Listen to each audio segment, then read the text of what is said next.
때 아닌 대파 논란도 불거졌습니다. 선관위가 투표소 안으로 대파를 가지고 오지 못하게 했는데요.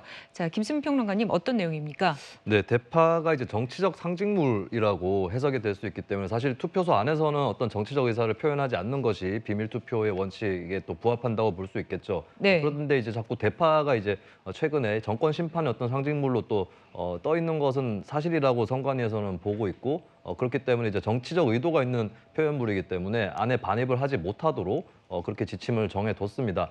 근데 이 부분이 이제 논란이 있을 수 있는 부분은 정치적 상징물이라는 것을 인정할 수는 있다 치더라도 예. 근데 반입 금지까지 꼭 해야 되는지 이 부분은 좀 과도한 자유 침해는 아닌가 뭐 이런 의견은 또 있을 수 있는 것 같고요. 근데 다만 이제 선관위가 어떤 또 다른 정치적 의도를 갖고 이렇게 한다라고 보기는 또 어려울 것 같아요. 예를 들어서 그 국민의힘 지지층이라든지 민주당을 지지하지 않는 쪽에서도 민주당을 빗댈 수 있는 어떤 정치적 상징물을 만들면 그 역시도 아마도 선관위는 금지를 시켰을 거예요. 그래서 이런 금지 조치가 과도한가 아닌가에 대해서는 논쟁을 할 수 있지만 근데 이것이 특정 진영을 위하거나 반대하기 위한 것인가 이 부분은 저는 아니라고 생각을 합니다. 네. 자, 당장 야권에서는 반발의 목소리가 나왔는데요. 들어보시죠.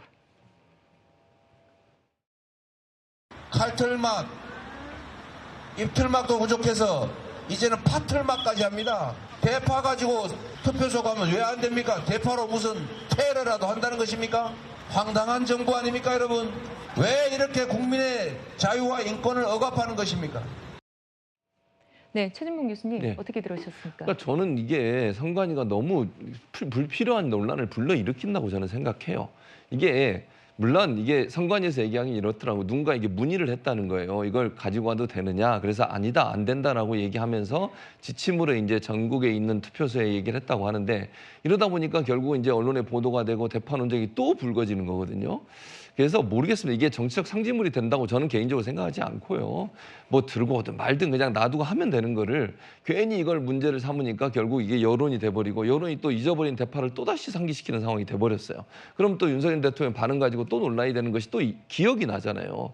그래서 이런 부분들은 선관위가 굳이 이렇게 할 필요 없다. 그리고 얼마나 많은 사람이 대파를 들고 가겠습니까, 저기에. 저는 그래서 별로 그렇게 도움이 안 되는 어떤 선택이었다고 생각해요. 물론 선관위가 어느 정당을 지지하려고 하지 않았겠지만 그럼에도 불구하고 이게 그렇게 되면서 새로운 논란이 또 생기고 대파에 대해서 또 여러 가지 얘기가 나오게 되는 상황이 돼버려서 도리어 이거는 국민의힘에게도 도저히 도움이 안 되는 상황이 돼버렸다. 그래서 놔두면 되고 그 개인한테 안 된다고 얘기하고 끝났으면 될 문제를 왜 전국에 있는 투표소까지 다 얘기를 해가지고 이걸 또 논란을 만드는지 좀 이해가 안 되는 상황입니다. 그러니까 저 네. 대파를 가져와도 됩니까라고 물어봐서 안 된다고 하겠지. 선관위가 대파 가져오세요라고 하겠습니까? 그러니까 그게 지금 논란이 되고 있는 정치적 상징물에 대해서 얘기했을 뿐인데 못 갖고 가게 한다네요라고 야당 대표가 저거를 이제 전국에다 대고 얘기를 하니까 저게 이제 논란의 중심이 된 거예요. 자, 유명한 말이 있습니다. 문제를 삼으면 문제가 되고 문제를 삼지 않으면 문제가 되지 않는 거예요.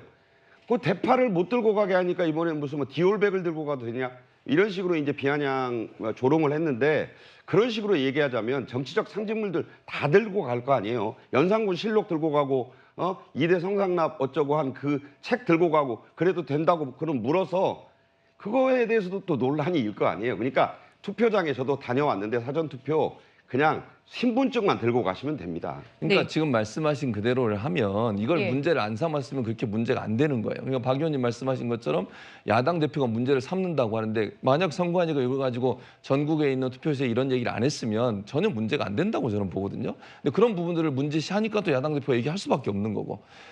그래서 제가 아까 말씀드린 것처럼 이런 문제를 개인한테 얘기해 주고 끝났으면 될 문제를 전국에 있는 곳에 다 이렇게 얘기하는 것 자체가 저는 문제를 더 촉발시킨 요인이 됐다고 생각을 합니다. 그렇다면은 사전 투표를 할 때 투표소에 가지고 들어갈 수 있는 물건, 없는 물건 이런 건 어떻게 생각해야 될까요?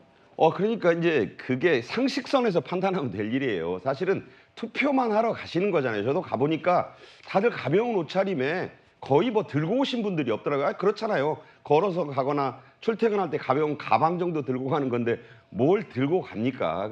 모자 쓰는 거나 옷 입는 것도 좀 상당히 조심하라고 하는 그런 얘기인데 그냥 자유롭게 가시면 되는 거예요. 그러니까 지금 대파는 정치적 상징물이잖아요. 조국 대표 같은 경우는 그러면 쪽파 들고 가도 됩니까? 그래서 무슨 파 시리즈가 됐어요. 그러니까 이런 부분들이 하나의 정치적 프로파간다가 되는 거예요. 지금 나는 네. 최 의원이 말씀하신 데 동의를 합니다. 뭐냐면 선관위가 과잉 대응을 한 거예요. 시키지도 않은 일을 했다고 생각합니다. 네. 자, 본투표 같이 열기가 높아지고 있는 사전투표 현장에 대해서 얘기 나눠봤습니다.